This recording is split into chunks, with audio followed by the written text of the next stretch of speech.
नमस्ते। Solid facts में आप सबका स्वागत। जैसा आप देख रहे हैं, हेमंत शर्मा हमारे साथ मौजूद हैं। बहुत स्वागत है सर आपका।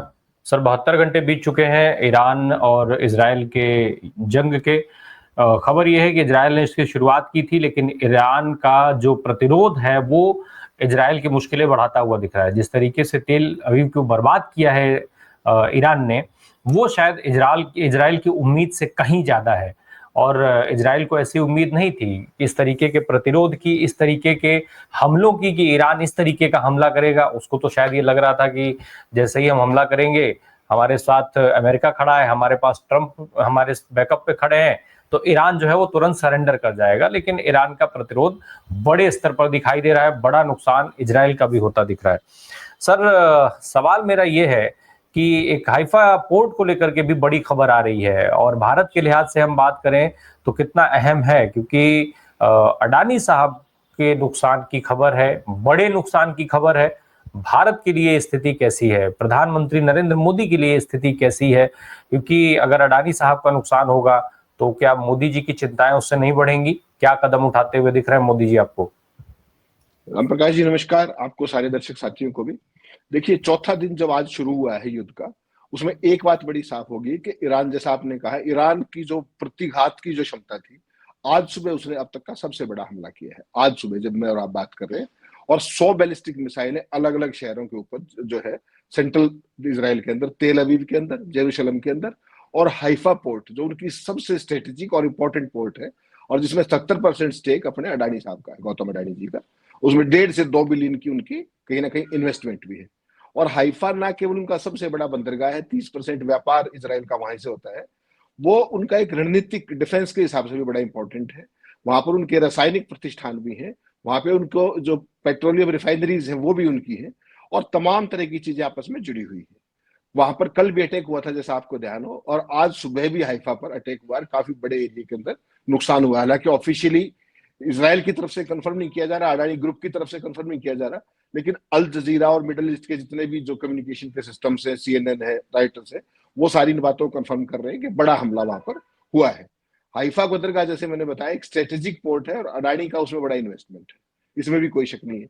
लेकिन अडानी ग्रुप अभी तक उसमें हल्की फुल्की नुकसान की और उस तरह की बात कर रहा है, और जो बेसिक इंफ्रास्ट्रक्चर है उसको इंटेक्ट होने का दावा कर रहा है। लेकिन समस्या क्या है राम प्रकाश जी, इस पूरे खेल के अंदर जो इसराइल के ऊपर जिस तरीके का काउंटर अटैक हुआ है अब तक का, जैसे मान लीजिए आज सुबह जो अटैक हुआ या जो कल अटैक किया था, उस तरह के फियरस काउंटर अटैक की उम्मीद ना तो वेस्ट को थी, ना इसराइल को थी। और अब ट्रंप भी फंस गए हैं, और नेतन्याहू भी फंस गए बुरे तरीके से, कि शुरुआत तो कर ली, इसको आप समापन कैसे करेंगे।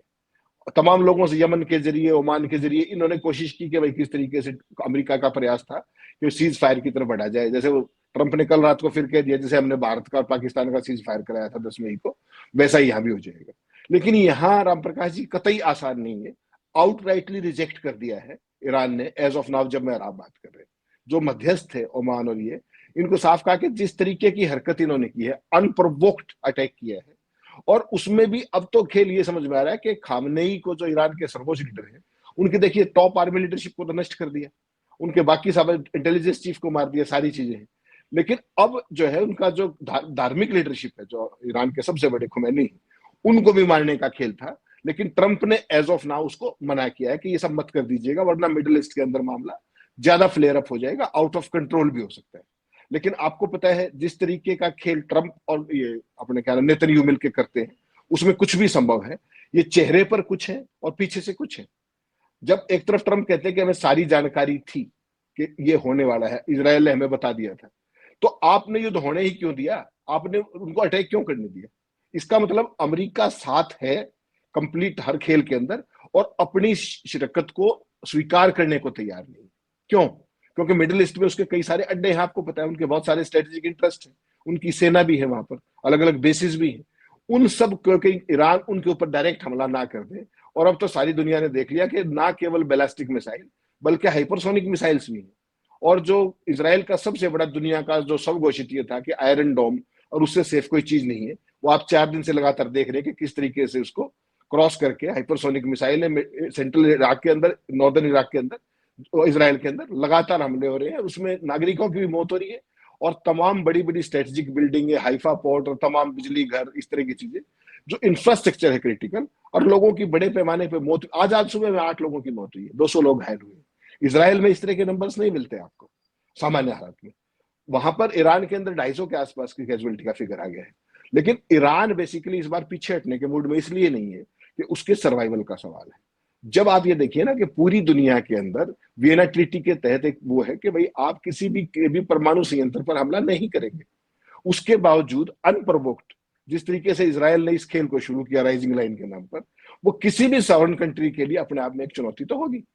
और अब ट्रंप ये कह रहे हैं कि वहां भी सीज फायर हो जाएगा। अगर सीज फायर करने की कोई ऐसी मंशा होती तो आपने ये शुरू ही क्यों नहीं दिया? आपको तो पता था, आप पहले दोनों पक्षों से बात कर सकते थे, नहीं किया ना।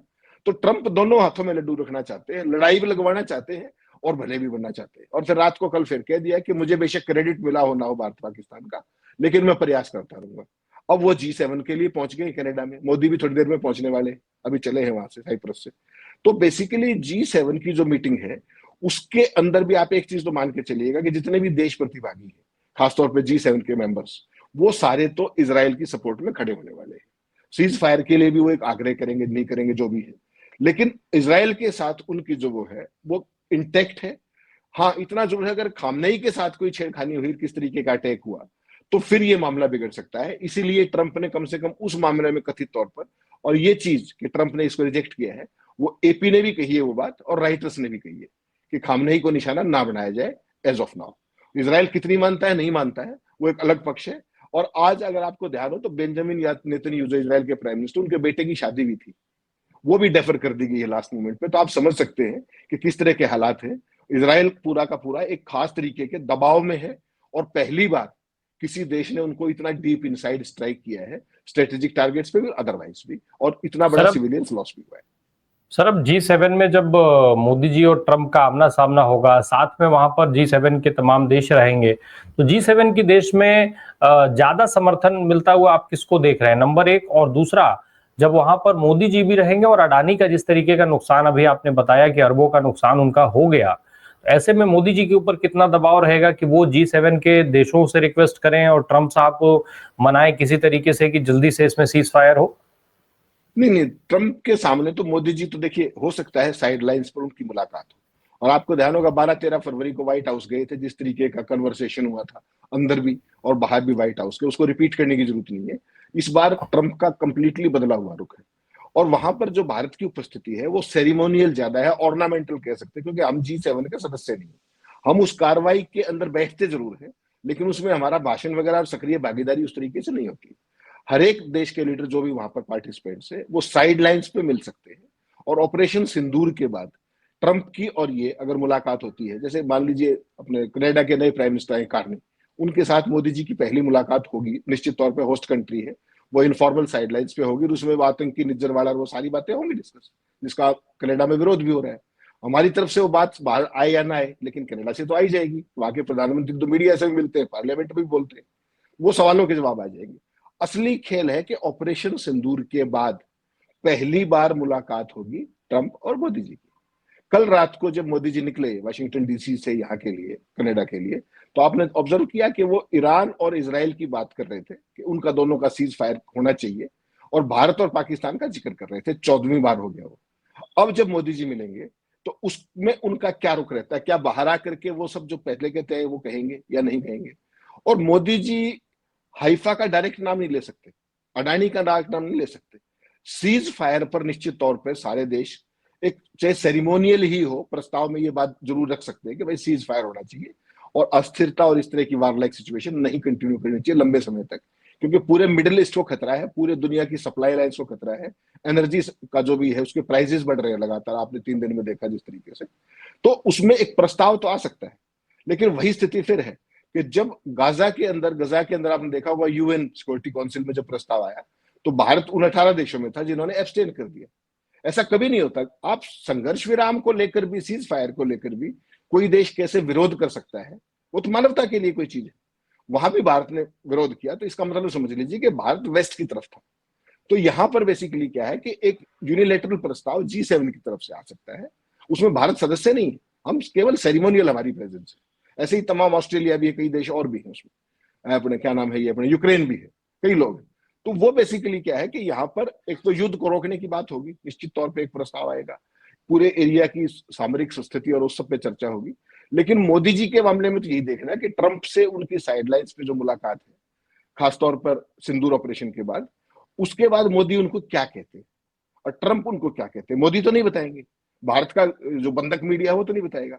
लेकिन आपको पता है ट्रंप तो रुक नहीं सकते, वो तो हो सकता है मीडिया के ग्लेयर में उस समय भी उनके सामने भी कुछ कह दें, बाद में कह दें, क्योंकि 3 दिन का है, 3 दिन में उनकी कम से कम मीडिया से 4 मुलाकात तो हो ही जानी।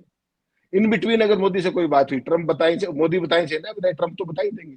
और अगर उन्होंने वहां भी ये कह दिया कि मैंने मोदी को बता दिया सीज फायर, फिर देखिएगा आप किस तरह का राष्ट्रवाद और वो सारी चीजें खुल के आती हैं। तो असली खतरा तो ये है बेसिकली। रही बात हाइफा की, डायरेक्ट इसका नाम लेने की बजाय ओवरऑल मिडिल ईस्ट की बात होगी, इस पूरे इजराइल इसको जो चल रहा है ईरान का, उसको रुकवाने की बात होगी, उसमें इफेक्टिव इंटरवेंशन की बात होगी। लेकिन मुझे लगता है कि कई बार इस बार जो है, जिस तरीके से चाइना एक्टिवली मदद कर रहा है, ओपनली आ गई बात कि चाइना ने ईरान को हथियार भी भेजे। आज सुबह सुबह एक पूरा ट्रक, वो एयरक्राफ्ट लोड आया है, उसके सारे के सारे ट्रांसपोर्टर्स ऑफ थे एयरक्राफ्ट के, और मालवाहक जहाज था वो। रशिया ने भी उनकी सपोर्ट कर दी है, सुरक्षा की गारंटी देने की भी बात कर रहे हैं ईरान को। तो ये सारे मामले में अब ट्रंप को इन्होंने बताया था, उसके बाद उन्होंने हमला किया, तो ये सीधा लगता है कि ये जो खतरा है ये G7 के कंट्रीज को ज्यादा है कि कहीं ये मामला एस्केलेट ना हो जाए, बढ़ ना जाए और नियंत्रण से बाहर ना हो जाए। और स्ट्रेटेजी देखिए आप, अमेरिका भी अपने आप को दूर दिखाने की कोशिश कर रहा है, चाइना भी दूर दिखाने की कोशिश कर रहा है, और रशिया भी दूर दिखाने की कोशिश कर रहा है। लेकिन हकीकत यह है कि चाइना भी हर स्तर पर मदद कर रहा है अपने क्या नाम है ईरान की, और अमेरिका का तो बिगड़ेल औलाद है इजराइल, जिसके दम पर वो इतना कूदता है, इतना तहस नहस करता है सारा मामला। लेकिन इस बार मुझे लगता है कि नेतन्याहू के पत्ते जरूर से ज्यादा उल्टे पड़ रहे हैं, और इसकी उनको कीमत भी चुकानी पड़ सकती है। वो जो 2 दिन से कह रहे ना कि ईरान की जनता को प्रोवोक करने की कोशिश कर रहे हैं कि साम्राज्य बदल लीजिए, हमारी लड़ाई आपके सामने नहीं, शासन को बदलने की बात है, तो वो काउंटर प्रोडक्टिव नेतन्याहू के लिए भी हो सकता है। अगर इजराइल के अंदर 10-20 मिसाइलें और गिर गई इस तरीके की, तो इजराइल की जनता नेतन्याहू के खिलाफ भी विद्रोह कर सकती है। वो एक अपने आप में देखने की बड़ी चीज होगी। और ट्रंप के पास उसका रियल टाइम फीडबैक भी है, नेतन्याहू के पास भी है, लेकिन वो पूरे देश को लगातार आप देख रहे हो वर्षों से युद्ध में उलझा के रखना चाहते हैं, ताकि राष्ट्रवाद का कढ़ाई चढ़ी रहे और उनकी राजनीति चलती रहे। इस बार उनके ऊपर जिस तरीके काउंटर अटैक हुआ है, और ईरानी फोर्सेस टॉप लीडरशिप के मार 20 जनरल मार दिए, कम से कम इंटेलिजेंस चीफ मार दिया आज सुबह, उसके बावजूद भी वो सीना तान के खड़े हुए और सीज फायर को आउटराइटली रिजेक्ट कर रहे हैं। ईरान इजराइल की ताकत को इस तरीके से चुनौती देगा, इसकी आशंका ना तो ट्रंप को थी, ना नेतन्याहू को थी, और ना अमेरिका समर्थक जो भी देश हैं उनको थी। और इस बार ईरान पीछे हटने की स्थिति में, क्योंकि उसके लिए अस्तित्व का खतरा है।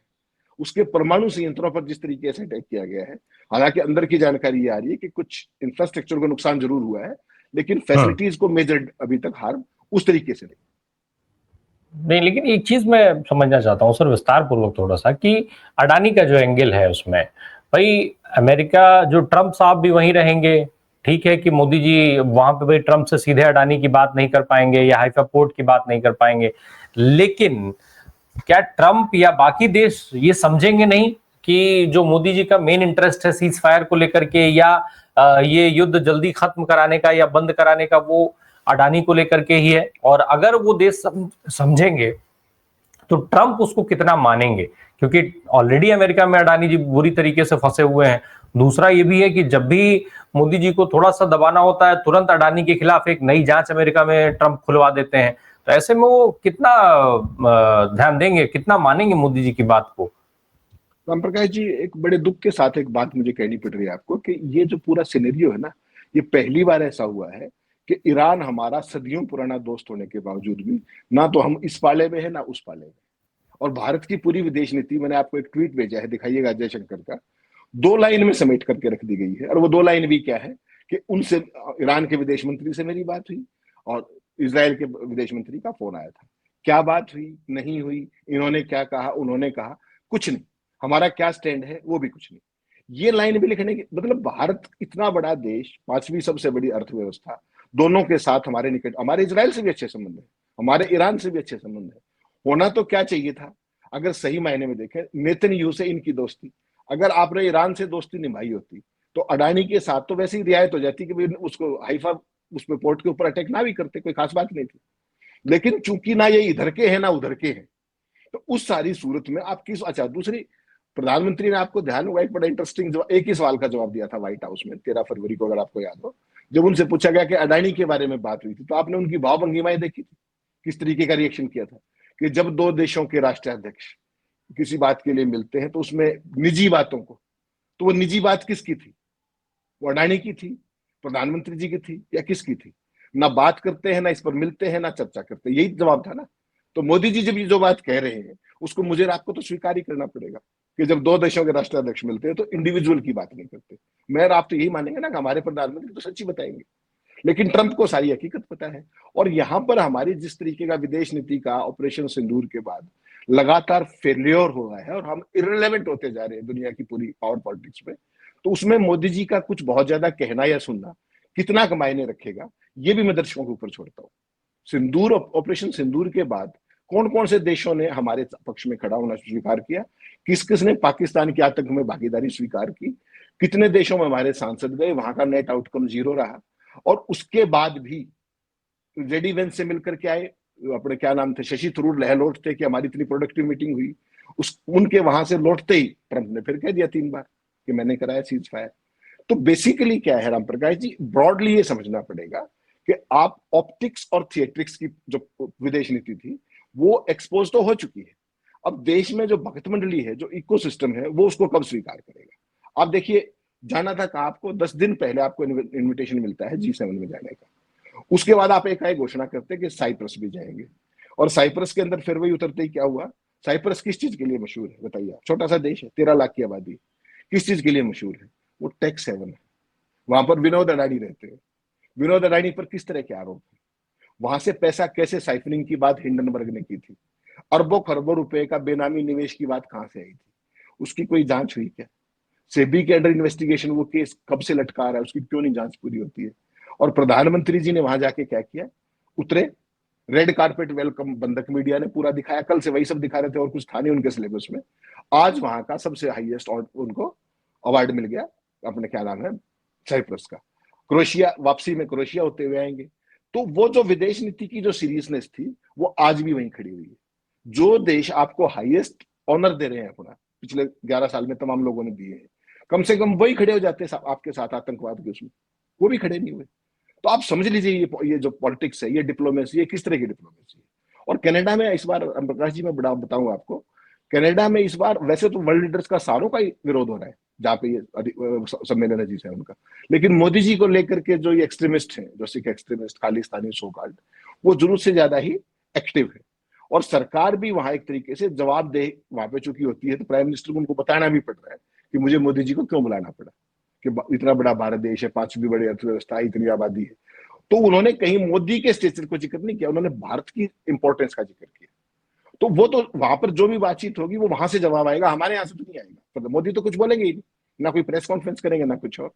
लेकिन असली हकीकत G7 में या तो कारनी बताएंगे, जब उनसे इंडिया की पार्टिसिपेशन के बारे में पूछा जाएगा, जो आतंकी लीडर था उसके मामले में बातचीत होगी, या फिर ट्रंप बताएंगे जो उनको बताना है, और उनसे कोई पूछे ना पूछे, उनको जो बताना है वो बताएंगे। तो क्या उन्होंने वहां भी जिक्र किया भारत पाकिस्तान का, और क्या मोदी जी उसका जवाब देंगे या नहीं देंगे? मेरे लिए सबसे बड़ा रुचि का विषय यही है, क्योंकि अब तक ट्रंप इतनी बार कह चुके, तब मोदी नहीं बोले, तो अब बोलेंगे या नहीं बोलेंगे?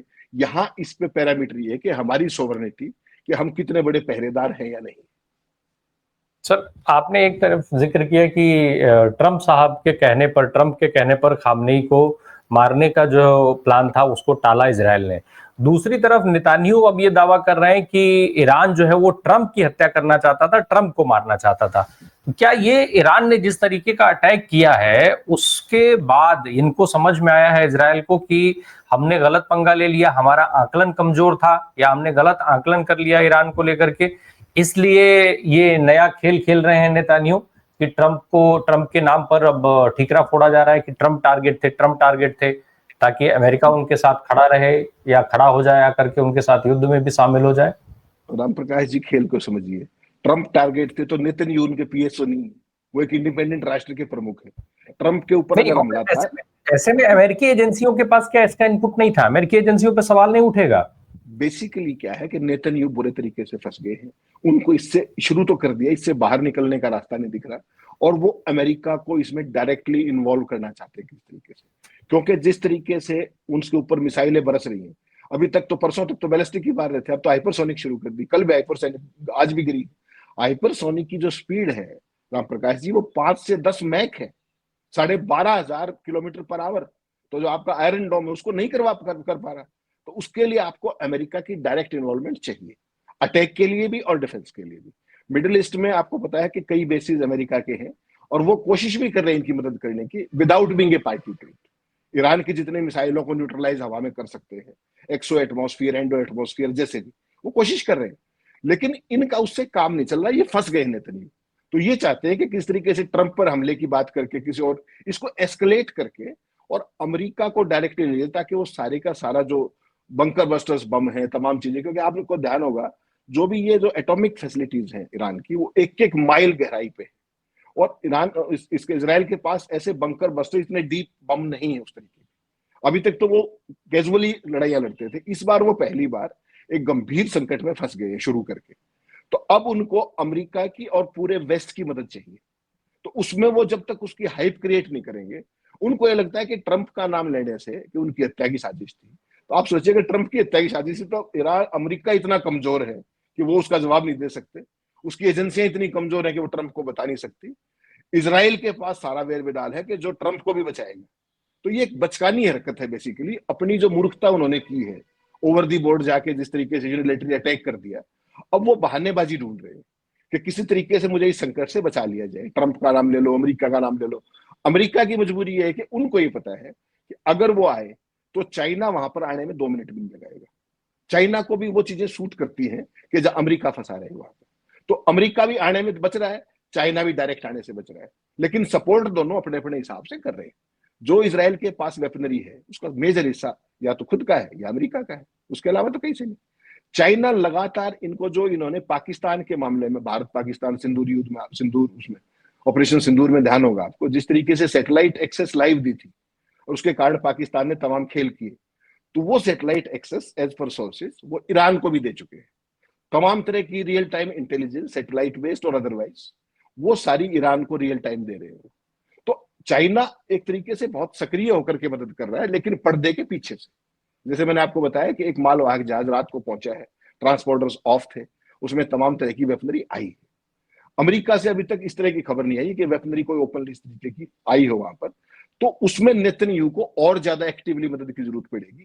कारण केवल क्या है, देखिए जो ईरान का जो एरिया है ना राम प्रकाश जी, वो 16-17 लाख वर्ग किलोमीटर है, और जो इसराइल है, इसराइल ने हमास का क्या हाल किया पूरी दुनिया ने देखा। अब इसका खुद का जो एरिया है वो 16 से 17 हजार स्क्वायर किलोमीटर है। तो ईरान की अगर 50 मिसाइलें भी ठीक निशाने पे लग गई तो इसराइल में क्या बचेगा, ये सोच लीजिए। तो नेतन्याहू की परेशानी ये है कि उनको ये उम्मीद थी कि तुम्हारा आयरन डोम, अमेरिका की सुरक्षा, ट्रंप की गारंटी, और तुम ईरान को तबाह कर लो, ये मौका है। लेकिन वो गलत नंबर डायल हो गया। इस बार उस संघर्ष से बाहर निकलने का रास्ता नहीं सूझ रहा। आप कर रहे हो, सुबह से शाम तक अटैक कर रहा है इसराइल, जबरदस्त कर रहा है, कोई शक नहीं, लेकिन उससे वो रिजल्ट नहीं निकल पा रहा जो ये सोच रहे थे, क्योंकि सारी की सारी जो न्यूक्लियर फैसिलिटी है बहुत डीप है, एक एक माइल डीप है, तो 10-12 वैज्ञानिक भी मार दिए उनके। लेकिन जो अभी तक जानकारी सामने आ रही कि वो वैज्ञानिक फ्रंटलाइन वैज्ञानिक नहीं थे, ऑब्वियसली वो एटॉमिक प्रोजेक्ट में ही थे वो, लेकिन टॉप लीडरशिप नहीं थी वो। तो वो सारी चीजें जो इनका एंड ऑब्जेक्टिव था कि परमाणु क्षमता हासिल करने का, भ्रूण हत्या कर दो, उसमें नेतन्याहू कामयाब नहीं हो पा रहे हैं। उसको स्वीकार करें या ना करें, उल्टा उन्होंने पूरे देश को ऐसे संघर्ष में फंसा दिया है जो इसराइल ने कभी नहीं देखा था। वहां पर क्या था, कभी हिजबुल्ला 4 रॉकेट मार देता था, कभी हमास मार देता था। इस तरीके का 4 दिन का लगातार युद्ध, सारा दिन सायरन बजना, पूरे इसराइल की जनता जबरदस्त तरीके से भयभीत है। यहाँ के चैनल नहीं दिखा रहे, आप CNN देखिए, आप BBC देखिए, आप अल जजीरा देखिए, वो रियल टाइम फीड दे रहे हैं। ये जो हाइफा वाली जो डिटेल्स हैं ये भी वहीं से मिली, क्योंकि ये तो कोई ऑफिशियली तो कह नहीं रहा, अडानी ग्रुप ने तो कह दिया नुकसान हुआ ही नहीं है, बहुत थोड़ा सा आंशिक कुछ हुआ इधर उधर, लेकिन हकीकत जो है वो वहां के चैनल्स बता रहे हैं। और उस सारे के अंदर बेसिकली ये सारे लोग फंस गए। मोदी चाहकर भी मदद नहीं कर सकते, क्या कहें, वो खुद ही बता चुके हैं कि 2 इंडिविजुअल्स के बारे में निजी बातचीत नहीं होती, 2 नेताओं के बीच में, तो वहां क्या बात करेंगे। हकीकत ये है कि जब इसी जो ट्रंप, इसका क्या नाम है, अडानी की जो आपने पोर्ट देखी, आईफा तो एक पार्ट है, अदरवाइज उनकी जो कंपनी है अडानी पोर्ट्स एंड एससीजे, आपको ध्यान होगा अभी पीछे उन्होंने 50,000 करोड़ रुपए के बॉन्ड फ्लोट किए थे। पूरी दुनिया में एक भी इन्वेस्टर नहीं आया, एक भी। और भारत सरकार ने 15 साल की ड्यूरेशन वाले 50,000 करोड़ के बॉन्ड एलआईसी से खरीदवा दिए। आपने सुना है क्या कभी ऐसा? तो बेसिकली एलआईसी को भी गुल्लक बना दिया अडानी के लिए, उनकी कंपनी को जारी रखने के लिए। अब ये नुकसान हो गया यहाँ पर आईफा में, तो झटका तो बड़ा है अडानी के लिए। तो उस सारे में कैसे बाहर निकलेंगे, कैसे डायरेक्टली या इनडायरेक्टली मदद कर पाएंगे। और साइप्रस में गए हैं, साइप्रस में ऑलरेडी विनोद अडानी है, 2017 से उनके पास वहां का लाइसेंस है, वहां की नागरिकता है, रहते दुबई में है विनोद अडानी। तो बहुत सारे इंटरनल तार हैं और एकाएक प्रोग्राम बना है वहां पर। 10 दिन पहले तो बुलाया था G7 में, साइप्रस तो बीच में आया है, क्रोएशिया तो बाद में जुड़ा है। तो बेसिकली खेल कई तरीके के हैं, इसमें कितनी सफलता मोदी जी को मिलती है, कितना बाकी देशों को मिलती है, लेकिन जो ये संघर्ष शुरू हुआ है, ये शुरू तो कर दिया, ट्रंप का भी इसमें योगदान है, वरना वो इफेक्टिवली रोक सकते थे। अगर वो नेतन्याहू को ये कहते कि अटैक नहीं करना है इफेक्टिवली, तो आपको लगता है क्या वो अटैक करते? तो इसका मतलब मूक सहमति थी उनकी। अब वो संघर्ष विराम की बात कर रहे हैं, अब वो क्रेडिट की बात करें कि भारत पाकिस्तान का भी क्रेडिट मुझे नहीं मिला।